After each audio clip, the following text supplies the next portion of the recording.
Kelainan profil wajah berupa celah pada bibir, gusi, dan langit-langit sering juga kita temukan pada kasus-kasus yang kadang tak terpikirkan sebelumnya bahwa bayi ini memiliki kelainan.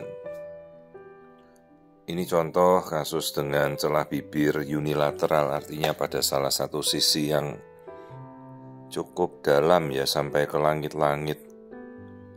Dan ya ini minggu 32, jadi sudah 8 bulan. Dan baru ketahuan sekarang, dari pemeriksaan-pemeriksaan sebelumnya tidak diketahui. Dan si ibu baru ke saya hari ini, dan baru kita lihat kondisinya. Ternyata memang celah bibir cukup dalam ya pada salah satu sisi dari bibirnya. Dan dari pemeriksaan awal jelas memang kita kan sudah harusnya melihat profil wajah itu sejak awal.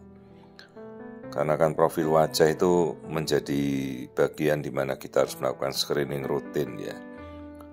Dan sekali lagi ibu-ibu juga saya himbau, yang dikatakan pengertian USG fetomaternal ya, itu bukan USG yang dilakukan pada alat harus 3 dimensi atau 4 dimensi, tapi pengertian USG fetomaternal itu adalah USG yang dilakukan oleh konsultan fetomaternal subspesialis ya.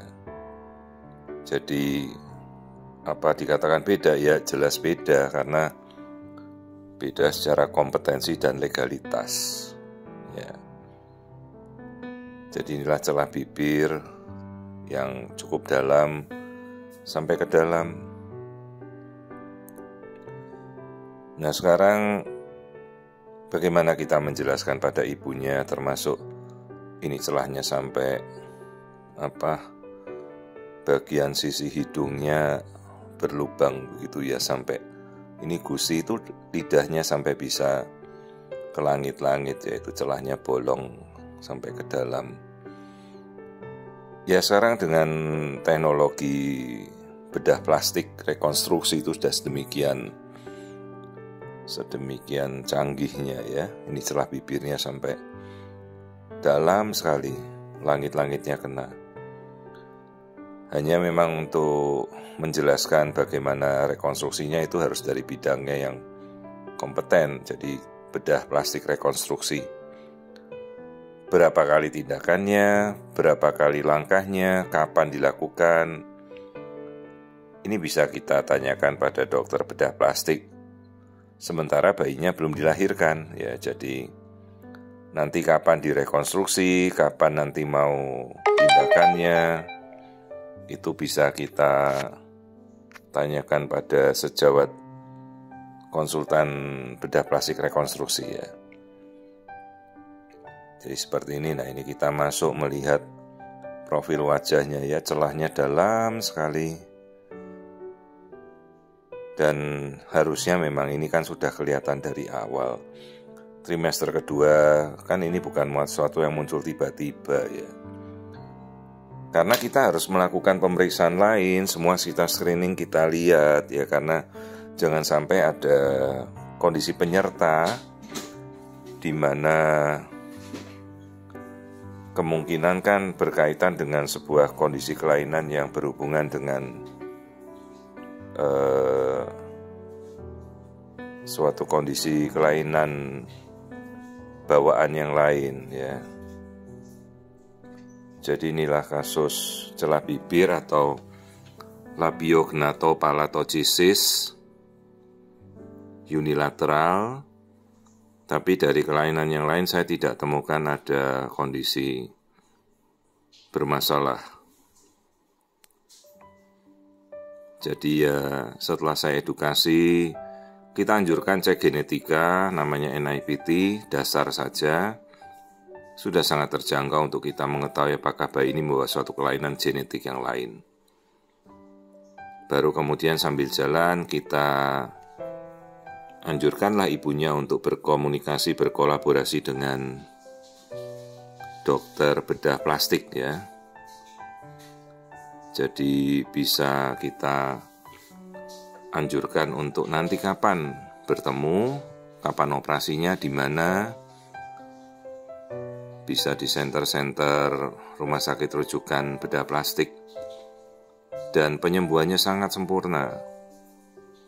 Cuma kapan, berapa lama, berapa langkah ya itu bidangnya sejawat nanti bedah plastik yang merekonstruksi. Struktur lain-lain dari struktur otak tidak ada masalah. Kondisinya semuanya tampak normal. Ya, sudut mata, bola mata semuanya bagus. Jantung kita nilai juga tidak ada masalah ya. Kondisinya normal. Tidak ada masalah, 4 ruang jantungnya bagus.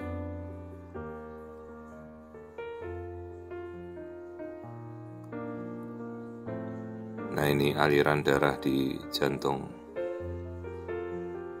Lambung terisi normal ya. Kandung kencingnya juga kita lihat baik. Nanti penjelasan bagaimana tindakan dan pengasuhan anak dengar celah bibir bisa dibuka di YouTube saya. Celah bibir ya, bagaimana nanti cara meminumkan untuk dia kita menyusukan si ibunya. Ada dot yang khusus ya. Jangan sampai keselak karena bisa terjadi aspirasi masuk ke dalam paru-paru, itu bahaya sekali. Karena kan langit lakinya terbuka, jadi celahnya itu bisa masuk ke saluran pernafasan. Kalau sampai bayinya asinya masuk ke paru-paru tuh ya bahaya ya, bisa jadi aspirasi. Jadi nanti ini ibunya harus kita edukasi bagaimana mengasuh makan minumnya si bayi nanti sampai umur dilakukannya operasi rekonstruksi celah bibir. Untuk pertumbuhannya sendiri tidak ada masalah, pertumbuhannya bagus.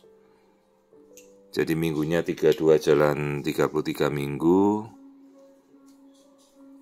Dan ini kemudian saya kembalikan pada sejawat yang memiliki memantau pasien ini sebelumnya, supaya dia nanti yang mengelola kapan harus merujuk ke bedah plastiknya dan dirujuk kemana ya.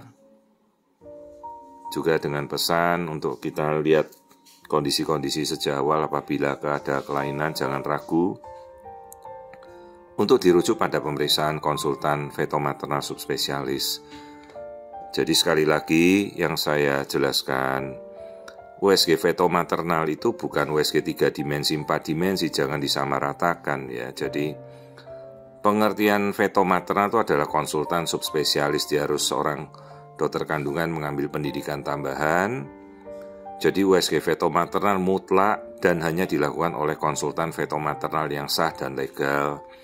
Ibu-ibu juga harus mengerti apabila melakukan fetomaternal USG, pastikan bahwa dokter yang memeriksa benar-benar seorang konsultan fetomaternal. Gelarnya ada tambahan subspesialis KFM, konsultan fetomaternal di belakangnya. Dan apabila ibu-ibu melakukan pemeriksaan fetomaternal, ibu bisa melacak legalitas dari dokter yang bersangkutan ya. Jadi sekali lagi, 4 dimensi, 3 dimensi itu bukan fetomaternal, itu hanya alat yang kita pakai untuk melakukan pemeriksaan seperti ini ya. Semua kondisinya celah bibir.